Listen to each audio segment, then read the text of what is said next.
There you go, man. Fucking, you're advertising for the man. Now, right? They're like the man, straight up. So you were a UFC fight. Did you go to that gym at all? Like train there a little bit? Yeah, I did. What'd you think of it? It was all right. Could have been better. Yeah, well. All right. Ladies and gentlemen, you caught us a little off show talk, I guess. Just talking shit, having some fun. This is a UFC 192 pre-fight show presented by CrossBonesMMA.com. My name is Eddie Law. This is Jesse Ruvalcaba. We're gonna go ahead and go through the entire UFC 192 card, especially the the main card, obviously the championship fight, and a couple fights that they say have title implications. One does, the other one probably doesn't or shouldn't, but we'll see what happens when we get to that. So early Fight Pass prelims, obviously on FightPass.com, 6:15 Eastern, 3:15 Pacific time. It's Derek Lewis, the Black Beast, against Victor Pesta. Every time we see Derek Lewis, it's someone's gonna get knocked out, right? The Black Beast has got to make just the nickname alone has to make Bruce Buffer a little nervous. You know what I'm saying? Like just a little fucking nervous. Like the Black Beast. So I want to call this guy the Black Beast on national. Like the way as touchy as everybody is these fucking days, you know, and social media gets all crazy about anything. Like he's got to be thinking twice about it. But anyway, taking on Victor Pesta. Be honest with you, I don't know that much about Pesta. I'm pretty sure I've seen it before. I just don't remember a lot about him. But as far as me picking, man, I can't pick in this fight. I think because Pesta just looks like a fucking wrestler dude. You know what I mean? He looks like a guy who's gonna take you down and try to ground on you. But I'm gonna take Derek Lewis just for the fact that his nickname is the Black Beast, and yeah, that's kind of how I'm taking that one. What do you think of this fight? Who you picking? It's an interesting fight, honestly, and you know what do we always talk about here is how they set up this show. Mm-hmm. You can obviously see that they're trying to build up certain people. And in this case, it looks like they're trying to build back up Derek Lewis. I think they have some money invested in him. Seeing as how he's kind of a popular guy, he seems to be one of those guys that's young enough that, you know, and he's actually a really, really good athlete, which is amazing for how big he is, you know. And in his losses, you know, it's always like you said, it's always he's coming to knock someone out or get knocked out. He's gonna go out on his shield. He's that type of exciting fighter, and I think the UFC is trying to invest more heavily in those guys. But I think here it's going to be interesting because both of these guys have power. They both have the ability to stop the fight at any point in time. It's just that, you know, Pesta has the jiu-jitsu game down. He has the submissions down, you know. He's won a couple more fights by submission. I think he's won 3 by submission versus Derek Lewis has 1, which probably, you know, I haven't seen it, but I'm pretty sure it's probably like he knocked the guy out and then he kind of fell on top of him and the guy tapped or something. You know? Yeah. Like, get your fat ass off me, motherfucker. What the hell?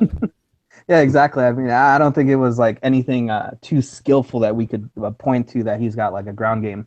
So I think this is going to be one of those fights where whoever is able to impose his will and, you know, do what he does best first and, you know, just kind of win out the clinch game. And I think this is going to be one of those fights where the heavyweights are either going to throw right in the middle.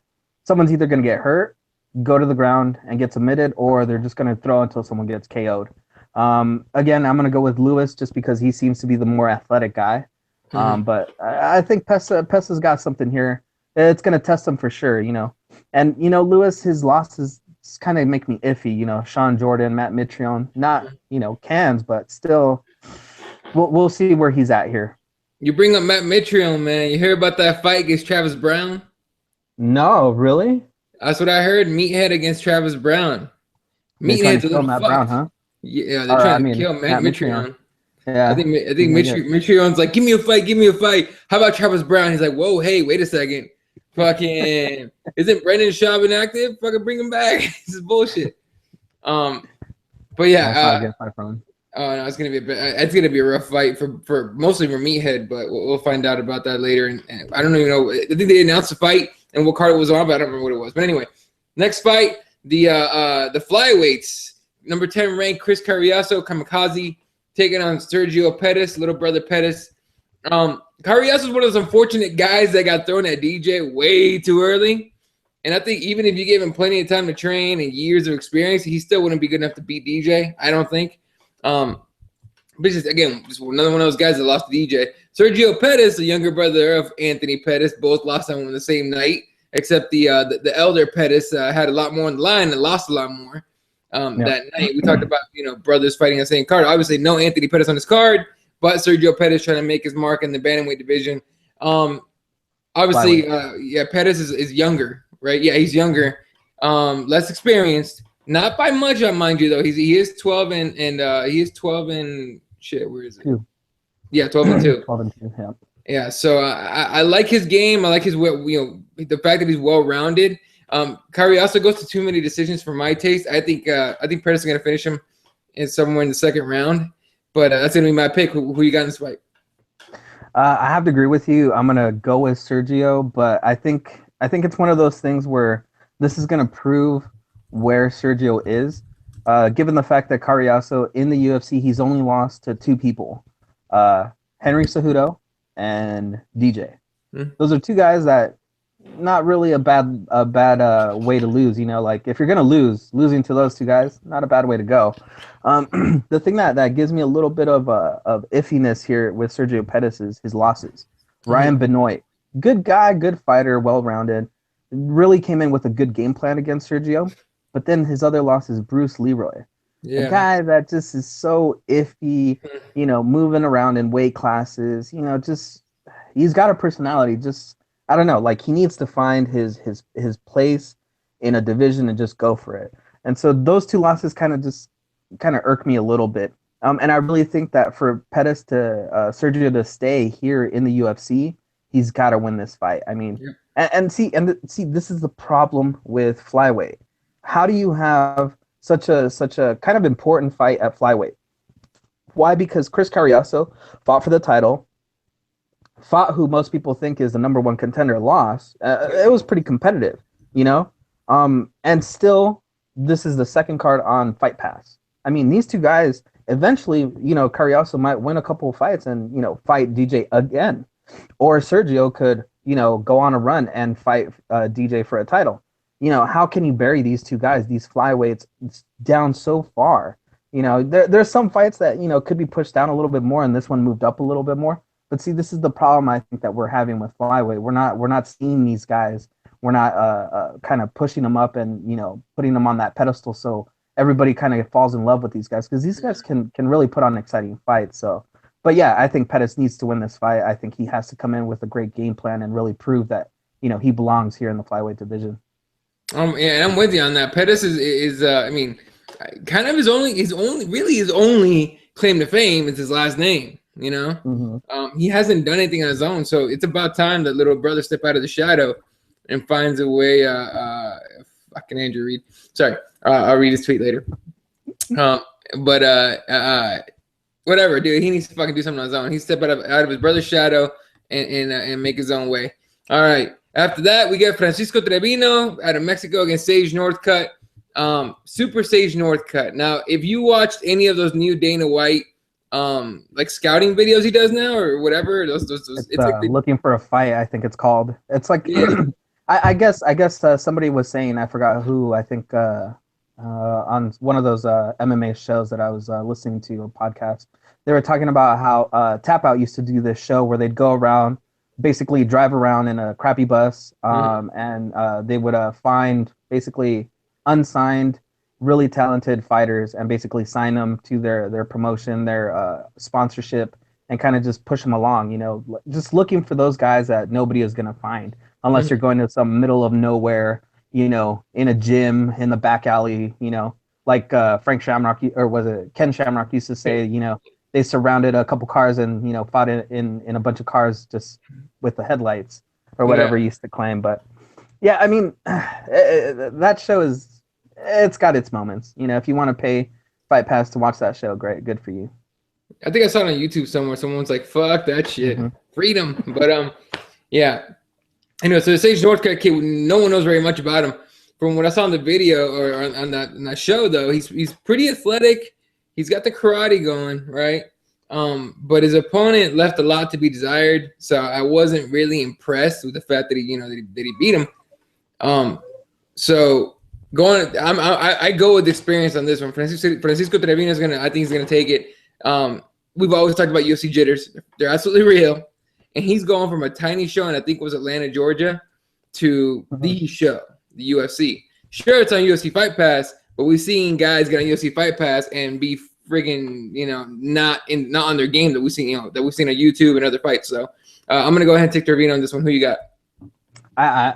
I think I converted you into looking at that experience, that cage time, because I always talk about that, and honestly, that's the biggest issue right here, and the fact that so much hype is on Northcutt.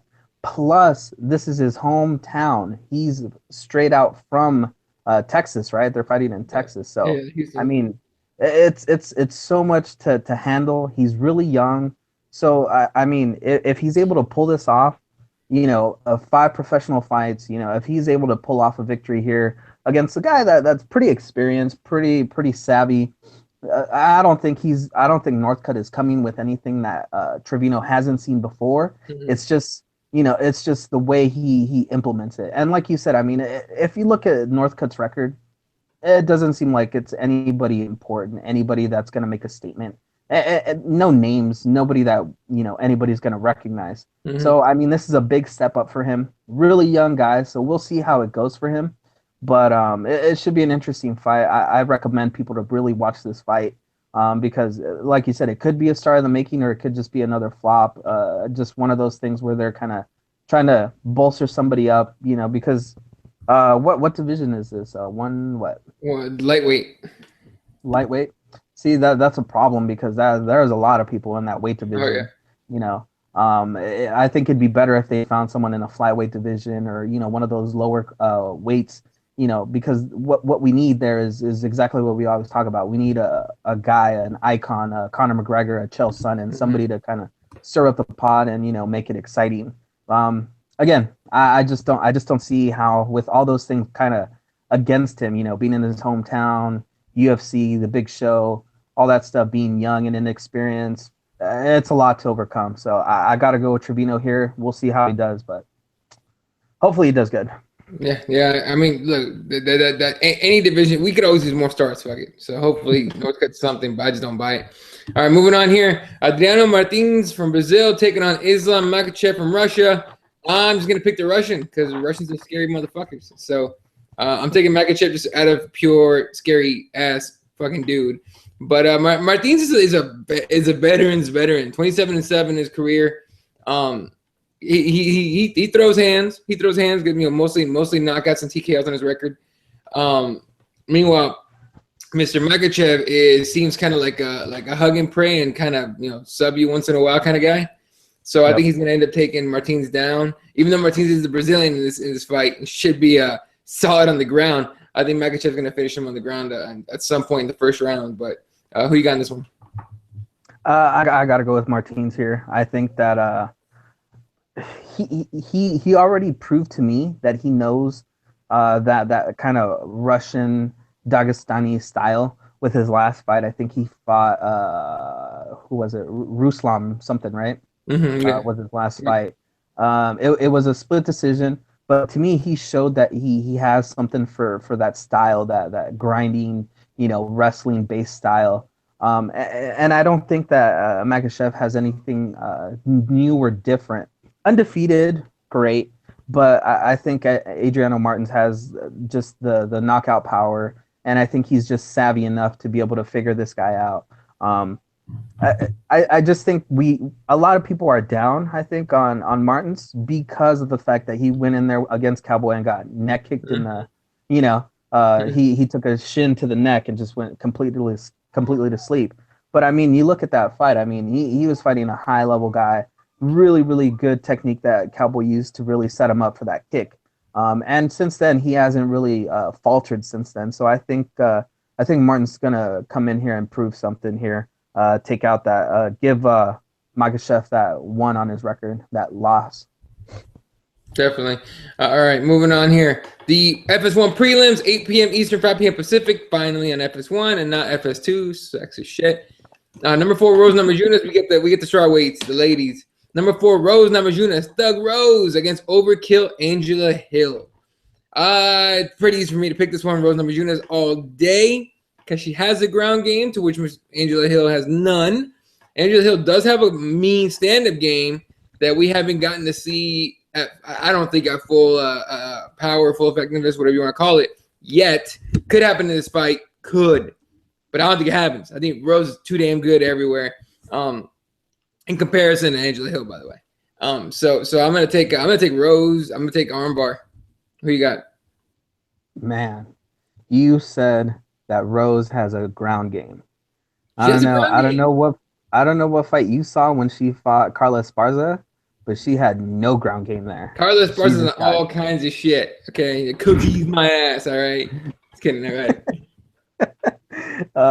Yeah, but then those cookies didn't even help her when she went to defend her title against the now champion. Yeah, exactly. Ragged. So, I think we've all kind of fallen for the little spell that Pat Barry and Rose have on all of us. I think she just seems like that cool person that you want to hang out with, you want to root for.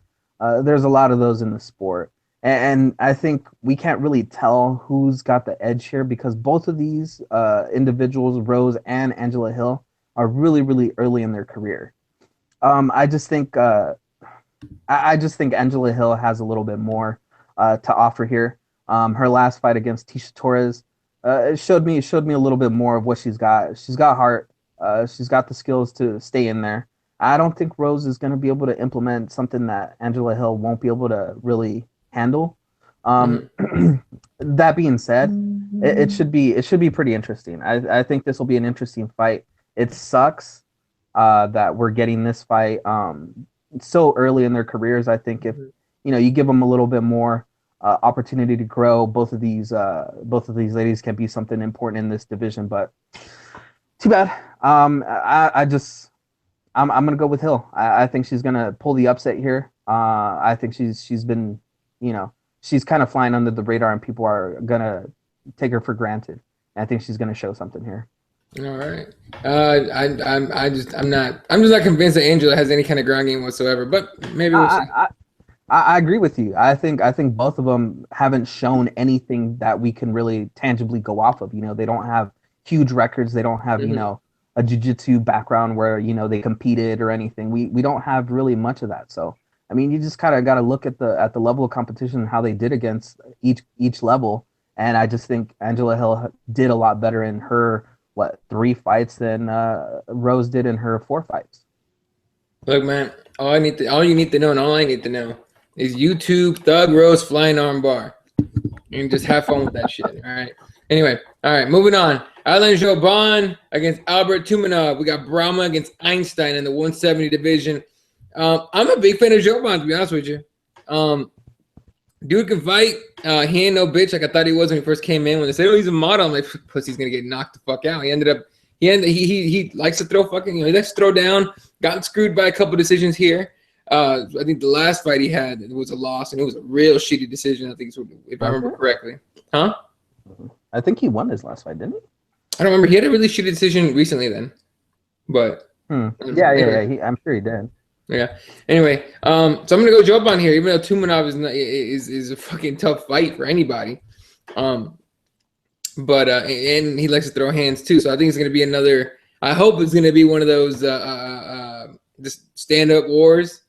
But I think Jouban's starting to learn he needs to fight smarter instead of trying to fight tougher. So, and I think he trains with Eddie Bravo. I think I'm pretty sure actually. So a lot of factors for me there. Eddie Bravo's a big thing. And the fact that the dude is he's just a bad motherfucker overall. So I'm gonna take Jouban in this fight. Who you got? You know what? Tumanov maybe experience. He may have like this. I don't know. He's got this weird way of when he fights. He kind of looks like he doesn't know what he's kind of doing in there for a little bit, and then he just I don't know, out of nowhere he switches like a little knob in there and turns it on, and he kind of just gets through it. Like he muddles his way through it, but he's a tough dude. He takes like punishment like no other in some of the fights that I've seen. But I mean, I think this is going to be one of those exciting fights. I think, like you said, Jouban, I don't think he really knows any other style other than just getting in there and throwing hands. I think his last fight. Yeah, I think it was one of those fights where, had he been a little bit more active, I think he could have definitely won his fight. I think it was his last fight. I don't really remember at this point, but he's just one of those guys that you can tell he's got something special. He's got that ability to really just throw things from all different angles. He's got really, I don't know, he looks like he's the all around package.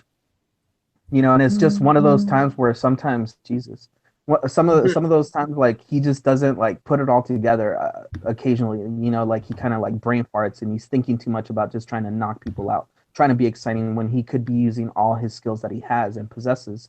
So I mean, I hope that Joban is learning to really mix it up better. That's what I think his biggest knock is, that he just needs to mix it up a little bit better, instead of just kind of waiting forward and just throwing hands, from the hip. So I'm gonna go with Joban. I'm a big fan of his as well. I think he's one of those guys that you really need to keep an eye on, and you can see his progression just getting better and better every time. This is gonna be a good fight for him, though. It's gonna be one of his tougher fights, I think.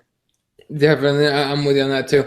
All right, moving on to the battle of the two guys that have lost to DJ already and really have no fucking road back to the title fight.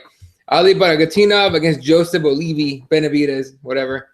Of course, if anyone doesn't know, Joseph Benavidez is married to Megan Olivi, who's that hottie that they use for the Q&As. So fucking good job, Joseph, son of a bitch. Anyway, moving on. Joseph Benavidez, the guy we know and love, fucking does great in every other fight except in the big fights. He fucking chokes.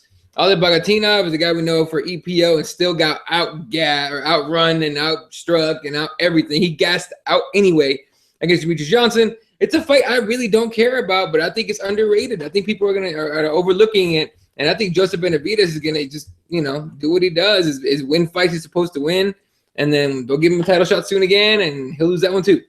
Even though I think it might be the third try against DJ at that point, and he's just asking. He's just a glutton for punishment at that point. But I'm gonna take Jiu-Jitsu here. Who you got? I agree with you. I think Joby One Kenobi is one of the guys that is.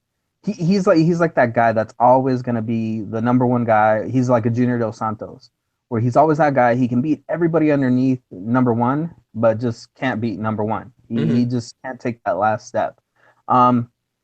It's just really hard, especially with DJ at the top there. It's hard to really say, oh, okay, well, he's learned to do this, he's learned to do that can challenge the champ. It's really hard, especially like we always talk about with the champ. I mean, that guy, DJ, he just learns everything you do, and any little mistake, even if it's for a split second, it's over. He's so fast, he's able to take you out like that.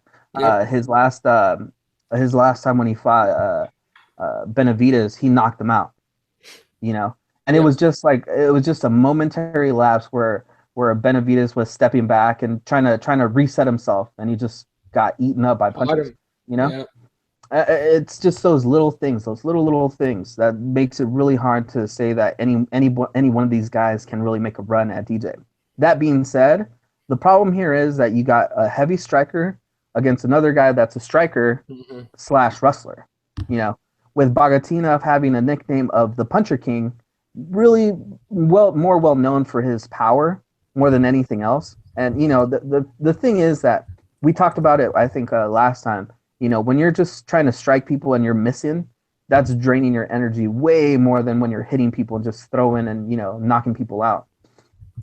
Hopefully, what we were talking about before, hopefully Bagatinov has worked on his cardio, because this fight is going to really, really test his cardio for sure, because I don't think he's going to be able to knock out Benavidez. Even though he got knocked out before, he took some time off, he's been healed. I don't think he's going to be able to knock him out. And I think this is going to be one of those fights where it's going to be a grinding fight for both of these guys. I'm going to go with Benavidez. I think he's the guy that's always going to be there knocking on the door for a title shot. I just don't see how Bagatinov gets past him. Right, and again, Bagatinov, the guy that fucking had to use EPO against DJ and still lost. Benavidez has a way better gas. Maybe not. Okay, Benavidez's gas tank might not be as good as DJ's, but it's way better than Bagatinov. So I think at some point during that fight, he's just gonna outrun him. So, all right, moving on here to the next. Oh shit, hold up! I almost pressed the wrong fucking button. Goddamn, Google Hangout. I almost got crazy for a second. All right, the headliner of the FS1 prelims, a fight that I'm stoked about only because my boy Yair Rodriguez, El Pantera, is in it, taking on Daniel the Hangman Hooker. Um, I'm trying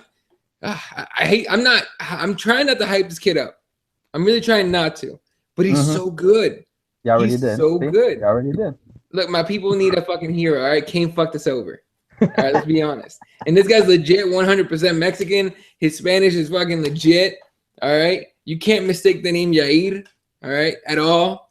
Okay, so but on a serious note, I just think he's a kid who's on a come up. And Hooker's not a pushover whatsoever. I don't believe he's a pushover for anybody. He's a tough motherfucker, but I just think he can hang. I'm okay. Maybe I just hope he can't hang. I'll say that. I hope he can't hang with Yair, just for the fact that I'm just a big fan. But I'm gonna take my boy Rodriguez because my Mexicanness won't allow me to do otherwise. Who you got? It's gonna be hard for me to say this, but I think Yair's running into a guy that's got more experience. He's just got he's been in there with guys that are exactly what Rodriguez is coming in with. So it's for Hooker to lose, honestly, this fight. I mean, he's got the experience. He's fought people that do everything that Yair does, but better, in my opinion. So it's just one of those things. It's just going to be how Yair comes in, and hopefully he's able to, I don't know, surprise Hooker with some of the things that he does. He's exciting, don't get me wrong, and they're fighting in Texas, so he's not going to gas out, hopefully. So we should get 3 hard rounds from Yair, and hopefully he's able to really push that pace, and we'll see how Hooker does with that. But I just don't see how he's coming in and showing Hooker something that he hasn't seen before, like I said. And I think Hooker's got the ability to really kind of just stifle him, stop him from doing all that exciting, crazy flip and jump and stuff that he's going to try to pull. And I think he's going to be able to, he's going to be able to pull out this probably like a grinding victory. Okay. What do you see? Real quick, this is weird because no, it's nothing crazy. It's not even about this fight. It is about this card though. No one's been injured. Don't worry, we're not getting anything crazy. But it's an interesting thing. The UFC is now big into like drug testing everybody, right? Making sure everyone fighting clean. According to MMA fighting, Ali Bagotinov has not been drug tested leading up to UFC 192. For a guy that's tested positive for something, that really bothers me. Because are they not going to test Anderson Silva when he comes back? Are they not going to test anybody else? Did you see the article that came out that was saying how Ronda Rousey is the most tested fighter under USADA so far? I haven't read that. 5 tests. She's had 5 tests. Everybody else is 4 and less. That's kind of weird for me, for someone that, it's almost like they're looking for something to happen there. Like I don't know what they're looking for, but they should stop probably looking that hard. There's, like you said, there's other people that definitely should have that many tests or more. Maybe like, I don't know, I'm not throwing out any names or accusations, but maybe like a Vitor or maybe like a Bagutinov this weekend, or even somebody like in the main event. I'm not saying any names, but I think one of those 2 guys needs some confidence booster. And I think that one of those 2 guys, maybe the taller, wider one, might need a little bit of help here. Just because of confidence, because all those things do is give you more confidence. They don't really, a lot of them, a lot of doctors will tell you, they'll help you build muscle. They'll make you do this, that. But a lot of it is just your mentality, your confidence going in there that you have something that your opponent does not, and that's a big factor. I think that's a really bad thing. If that's really true that Bagotinov has no tests coming into this, oh boy. Well, it just bothers me because it's like, who else isn't getting tested that's fucking pissed hot before, right? So it's Well, this is what? And remember, this is coming off of like what was it, like 2 weeks ago or a week ago when that article came out about how they covered up Vitor's test. Oh yeah, Vitor. So I mean, these are things that kind of aren't looking too good, and here we are thinking that USADA is going to take care of a lot of things. They're going to make sure the sport is clean. And things like this keep happening, where we know people that are cheaters, known cheaters, obviously because he got caught. Not saying anything bad here, but I mean, known people that have done things. Why not test those people first? You got to make sure that that people that are competing are, clean, especially in this sport. I mean, you want fighters that are coming in there without any advantages other than, just proper training, proper sleep and, you know, diet and everything. You know, you don't want these guys enhanced in any way. Exactly. All right, moving on here to the main card. Only on pay-per-view, 10 p.m. Eastern, 7 p.m. Pacific. Kicked off by the ladies at 135. Juliana Pena taking on Jessica Evil Eye. I wonder who you're picking. I'm picking Pena all day, but still, look, man, I just think, look, purely from the fighter standpoint, I just think she's way tougher. I really think she's a bad matchup for Eye. I think she's gonna grind her to shit. You know what I mean? We've seen every time we see Pena fight, she's a vicious chick. You know what I mean? And Jessica Eye tries to stay as technical as possible, and then I don't know. It's a weird fight for me to watch. I'm picking Pena, straight up. I have to. You're taking Jessica Eye? Get the fuck out of here. I have to. Here's why. I'll tell you why. Jessica has been in there and has been in there with other chicks that have like beaten her half to death, literally half to death, where like she's just getting destroyed. And somehow she'll either figure out a way to last and, you know, just stay in the fight, or figure out a way to win. That's her style. It's a grinding, just nasty style. And I don't think Juliana Pena is going to be able to just be in there and just bust her up and like break her. I don't think she's going to be able to break her. And that's what Juliana does best. That's when she performs the best, is when she breaks somebody with the way she fights. I don't think that's going to happen in this fight. I think she's going to have to actually beat Jessica Eye down. Like literally just beat her convincingly and just either stop her, submit her, or just, you know, just convincingly win 3 rounds. I don't think that's going to happen. I don't think Jessica Eye is going to go down very easily, and she's going to put up a fight. And the problem is that I think that Juliana Pena has been away for so long that it's just hard to pick somebody that, you know, coming off a reality show, having all this hype, she's going to be the one to take out Ronda Rousey. She's got all the ability, blah, blah, blah, blah, blah. Well, now she's coming up against somebody that, you know, ranked pretty high, and she's been more active. She's gotten more fights. She's gotten more looks. And now Juliana Pena also has the thing of her knee. You know, does she have the confidence in that knee? Does she have, you know, still in the back of her mind that might mess up? You know, those are questions that I just, you know, unanswered. I just can't go with her. I have to go with Eye, just because she's been more active. She hasn't been away that long, and you know, she's that grinding, tough chick, and I think she's gonna be able to really make this fight one of those nasty, dirty fights where it's gonna be a good fight. Good way to start this pay-per-view. Well, you'll be disappointed. Pena's gonna beat her ass. So anyway, anyway, moving on. Sean Jordan, the surprisingly limber heavyweight, taking on Ruslan Magomedov. Whenever it's anybody fighting a Magomedov or Oliveidov or something Dov, and he's fucking Russian, I tend to lean towards the Russian, because those guys grew up tough as shit. That being said, Sean Jordan threw a fucking head kick in his last fight. I'm taking Sean Jordan out of pure principle that the fat dude should be fucking winning this shit by head kick. What you got? I'm gonna disappoint you again. Of course. Nah, I'm just joking. Nah, I can't. I like Sean Jordan. Sean Jordan, he's exciting. He has all the abilities that are all the skill that I like in a fighter. And he just seems like that cool dude that if you see him just walking around, you go, "Hey, Sean, you want a beer?" And he'll be like, "Yeah, let's go." And then, like, you know, you'll go out drinking with that guy. He's that type of personality, that type of guy. And I think, I don't know, if I'm not mistaken, Jordan has kind of a small background, or a background in wrestling. So I don't think Magomedov is going to come in and do something that's, you know, that's going to be weird or different for Jordan. And I think that he's going to be able to use his takedown defense. I think in most of his fights, I don't think he's been taken down, or I think people have taken him down, and he's been pretty good on, you know, keeping it on his feet, you know, just staying active.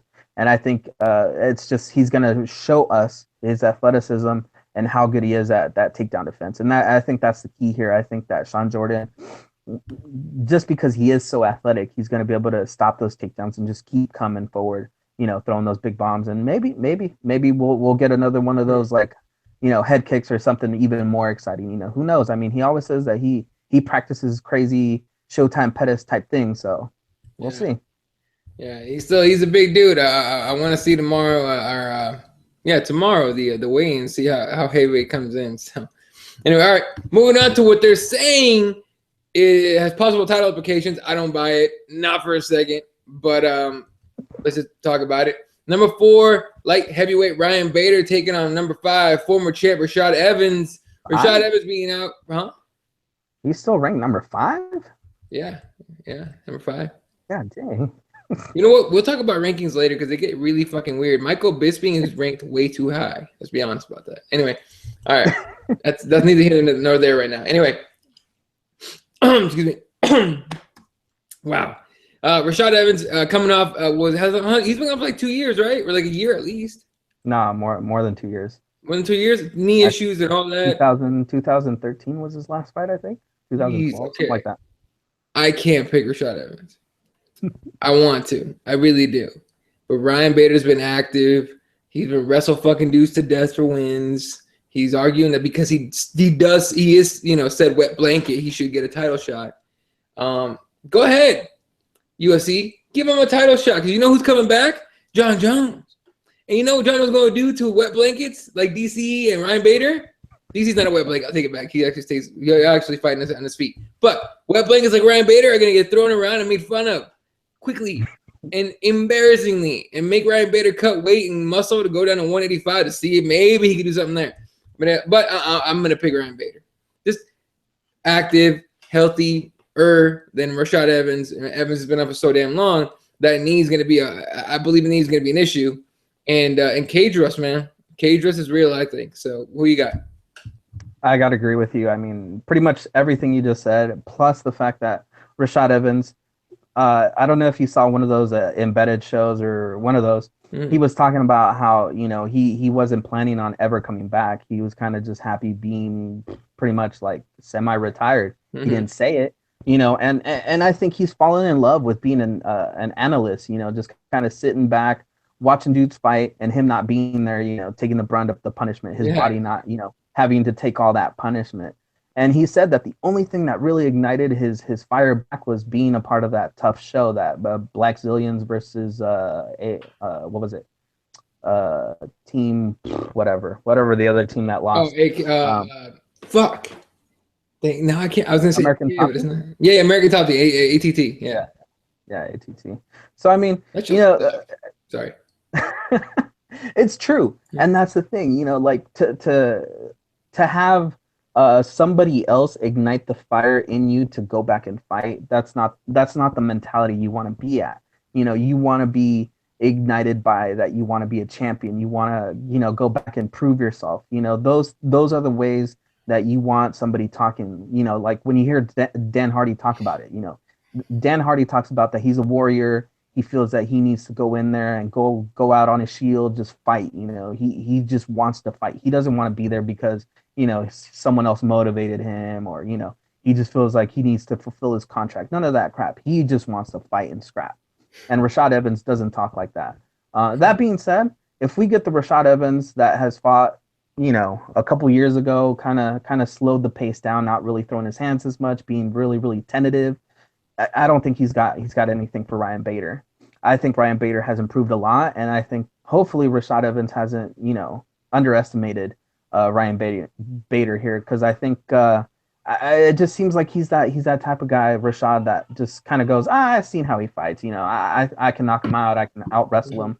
I think he better have put in the work here, because I think Ryan Bader has something to prove, especially because he feels like he got passed up for a title shot. Title shot that I think he rightfully deserved. I think he rightfully deserved to be in this title fight, better than the guy that is in the title fight right now. I don't think Gustafsson deserves to be in this title fight, and we'll talk about that later. But I really don't see how he deserves to be in here. He's like the Chael Sonnen. He's just being gifted the opportunities over and over again, and he keeps screwing it up. And now they're just like, screw, we'll just toss you in there anyway. You got to win these fights, and that's what Ryan Bader's been doing. He's been proving himself, and he's been winning these fights. I think he comes in and just proves that he deserves at least a shot. Might not win it, but he deserves a shot. Andrew Reed, when you go send the fuck off meme, his Twitter at SPWAT1983. Okay, he's the one that said it. I didn't say that shit. All right, I'm not picking Gustin either, but still. Or I'm not picking Gus's then. Anyway, fucking, and you can already send me that bullshit. I don't care. All right, co-main event of the evening. This one definitely has title implications, good and bad. Number 1, Johnny Hendricks taking on number 3, Tyron Woodley. I want to see Tyron Woodley fight for a title. I want to see Tyron Woodley fight Robbie for a title.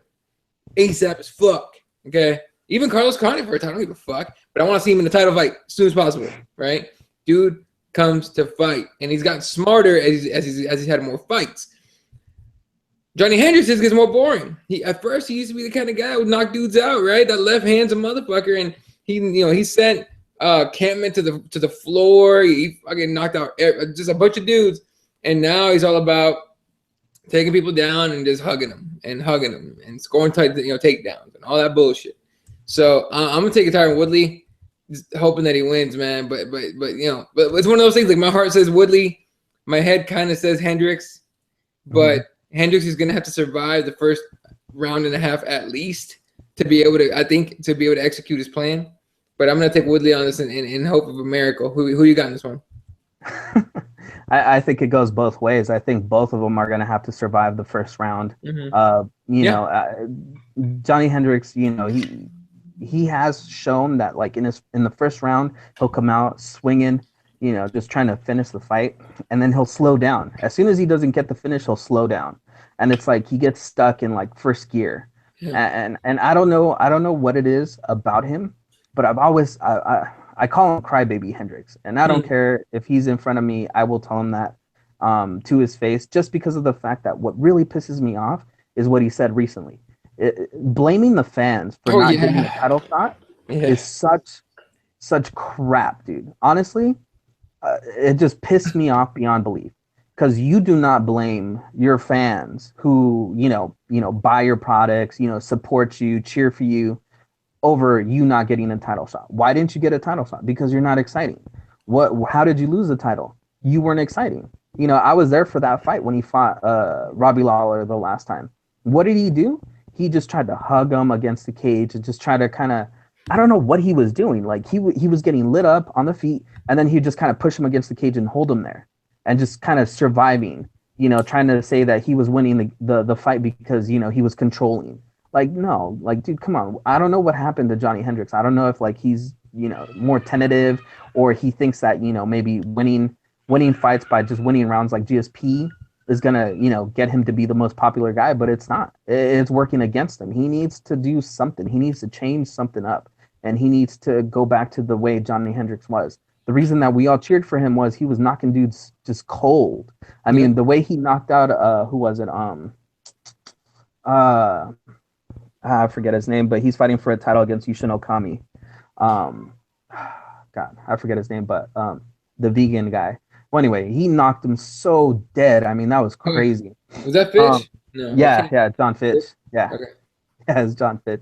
The way he knocked him out, the way he knocked out Campman, that's the guy we want to see fight. We don't want to see this guy that's like GSP with a little bit more power. We don't want to see that guy.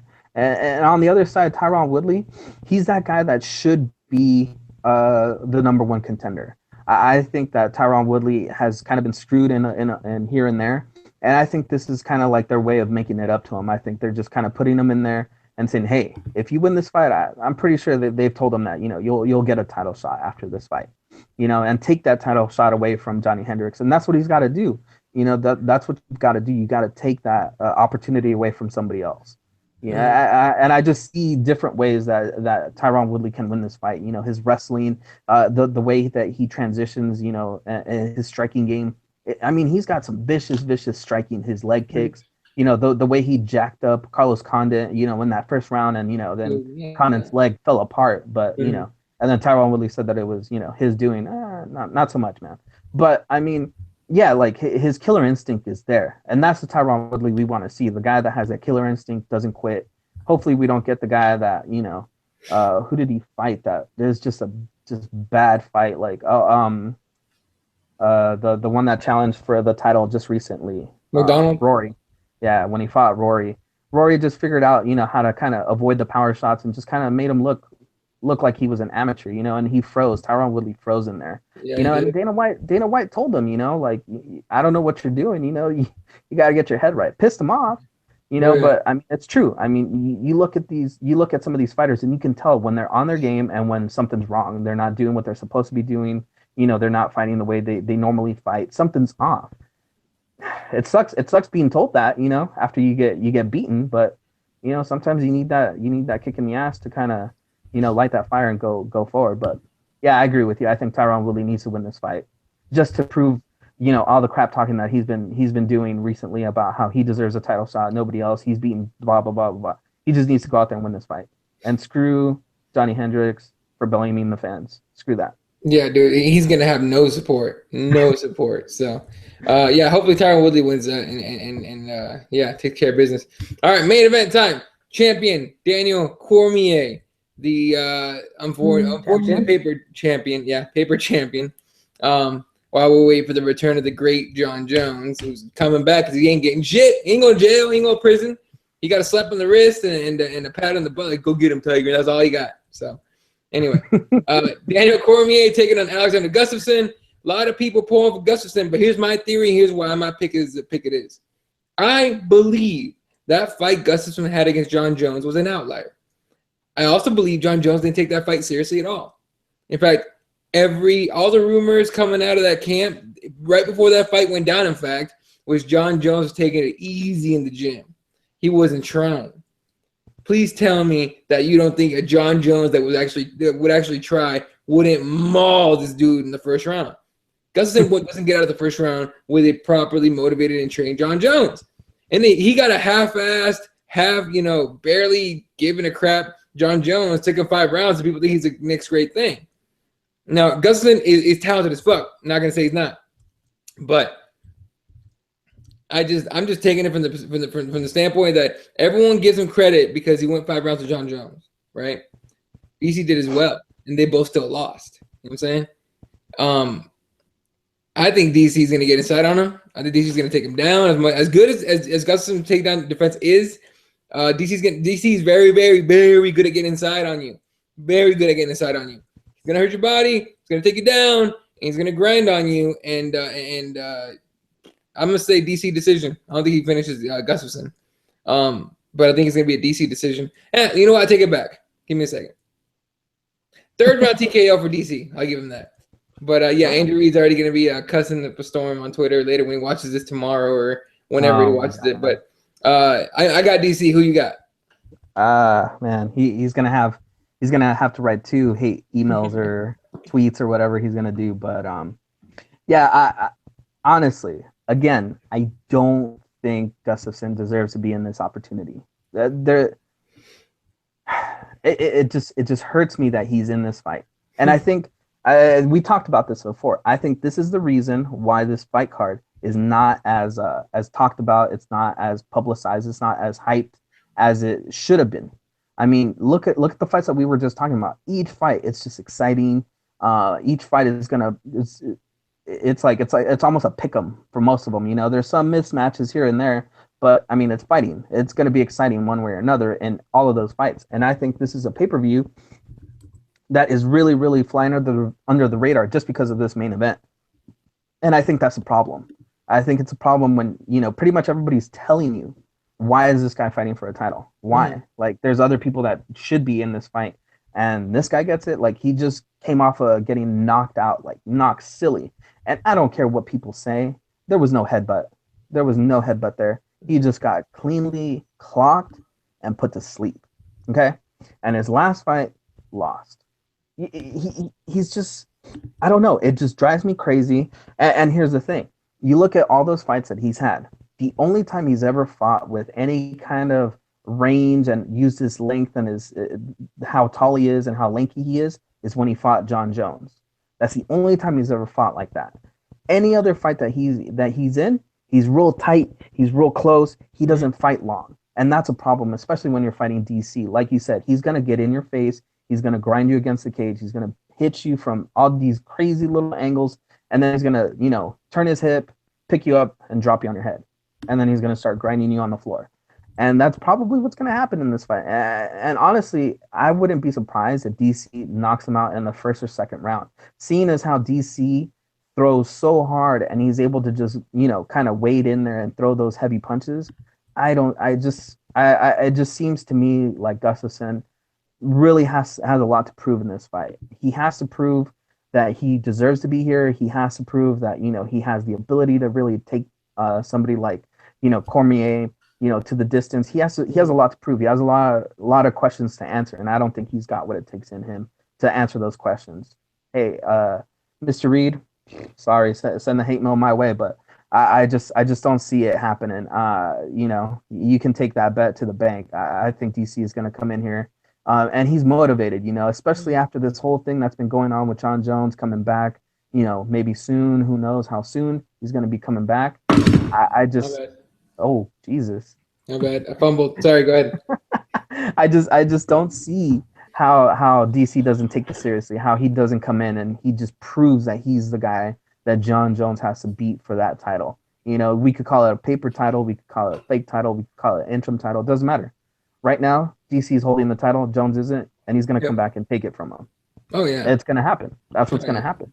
You know, but I don't think Gustafsson is the one that's going to be, you know, waiting for Jones when he gets back. You know, and it's unfortunate because I think Gustafsson has the ability to be one of those guys, those guys that, you know, is always going to be at the top, always going to be talked about, like a Bisping or like a Dos Santos, like I mentioned earlier. You know, those guys that, you know, it's just you got to get through that guy first, and if you can beat that guy, then maybe you have a shot at the champ. Yeah. But you know, I just don't see it. I just don't see how Gustafsson, you know, had this title shot and how he's going to win this fight. It's just, it's tough for me. No, I'm with you on that, but I don't know. I think DC's going to take care of business anyway, so we won't have to worry about too much. It doesn't even matter. When John Jones comes back, it's going to be his title anyway, so. Man, dick riding John Jones. I'm not. I'm just being honest, dude. I can't stand Jones, but what happens? Real quick, I want to read something. What's up? How happy were you when he got nothing, huh? When he got that slap on the wrist? I was upset. That was bullshit. They'd have put us in fucking prison for years. His ass got nothing.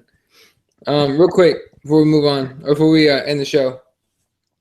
UFC loses 2 motions in antitrust lawsuit. Full discovery to begin. Mm-hmm. That's bad for the UFC.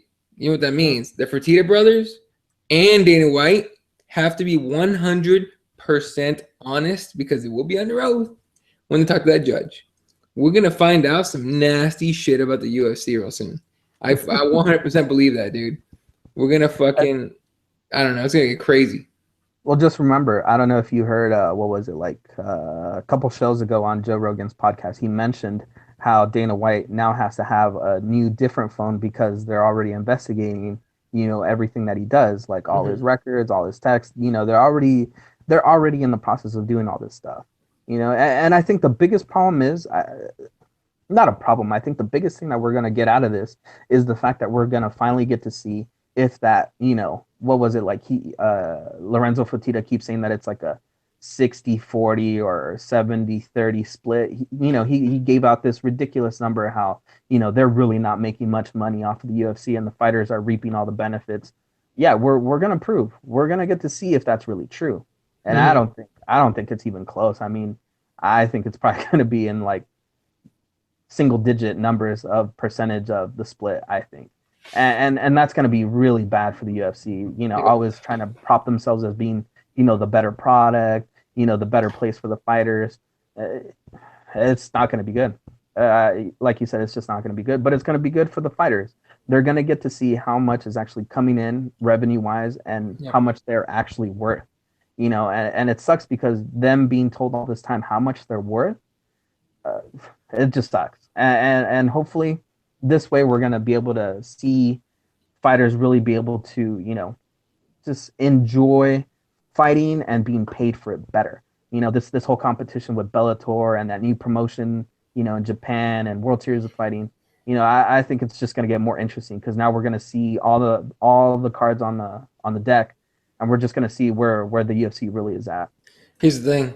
I think it's horrible. It's bad for the UFC. It's worse for Bellator and it's worse for World Series of Fighting and all the other shows because now their fighters are going to be like, hey, motherfucker, you know, where are your numbers? What are you doing? How come I ain't getting paid more? Especially with Bellator being backed by Viacom. Scott Coker's about to get some phone calls once this thing is over and all the information comes out. So definitely horrible for the UFC. I think it's worse for Bellator. I think those guys are rooting for the UFC to win this. just to keep things kind of where they're at, and they could pretend that that they pay the fighters better than the UFC. I don't believe it for 1 second, but whatever. I guess, but I mean, you look at the numbers though. I mean, yeah, like you said, I mean, what was it? A couple events ago at a World Series of Fighting event. I love Series of Fighting. Don't get me wrong, but a couple events ago, they were paying a guy like $1,500 to fight. Yep. That's probably the lowest amount I've ever seen a professional fighter on TV get paid. $1,500. Jesus Christ. Like, you ask some of the big names in the sport, oh, how much did you get paid for your first fight, your amateur fighter, your first pro fight? Some of them will say, oh, like $1,500. Like, that's what they were getting paid their first fight a few years ago. And these dudes are paying $1,500 to be on what is it, their broadcast, NBC Sports or whatever. Yeah, it's weird. But like you said, I don't think it's such a horrible thing in the fact that hopefully fighters are going to get paid what they deserve. I mean, that's the only thing that we kind of care about, right? I mean, if we're really honest, that's what we care about. We care about fighters getting paid what they deserve. Yeah. I mean, if we're trying to be, UFC hogs, like over here with the shirt that says UFC, UFC cheerleaders, we do care about that stuff because that could really hurt the bottom line. Ticket sales are going to go up, all this stuff is just going to change because, oh, well, yeah, now we have to pay the fighters more. So now we have to charge more for this and that.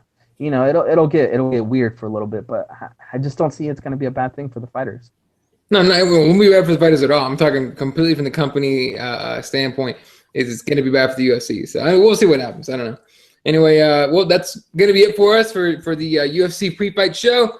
UFC Fight Pass prelims, the early prelims, 6:15 p.m. Eastern, 3:15 p.m. Pacific.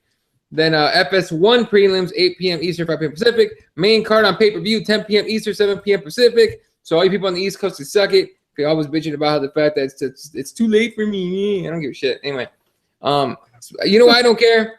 Because Bellator's in California for the most part, on the West Coast, and I still have to wait 4 hours to watch it. I can't watch it live, but you assholes on the East Coast get to watch it live. So go fuck yourselves, all right? Yeah, I have to stay up late to watch that thing. Yeah, and exactly. It runs late.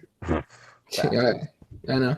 Anyway, thanks for joining us today. You can follow him at Spawat1983. It's SPWAT1983. Follow me at Elaw31. The pages at CrossBonesMMA, Keyboard Warriors at Keyboard MMA. Shout out to the fellas over at Fight Book. Good dudes.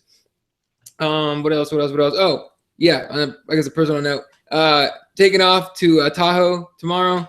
Driving. It's going to be a 12-hour drive. So what I'm going to do, of course, I'm going to Periscope the shit out of it. I'm going to put up videos. I'm going to take pictures. For fucking 12 hours, I got to keep myself entertained somehow, right?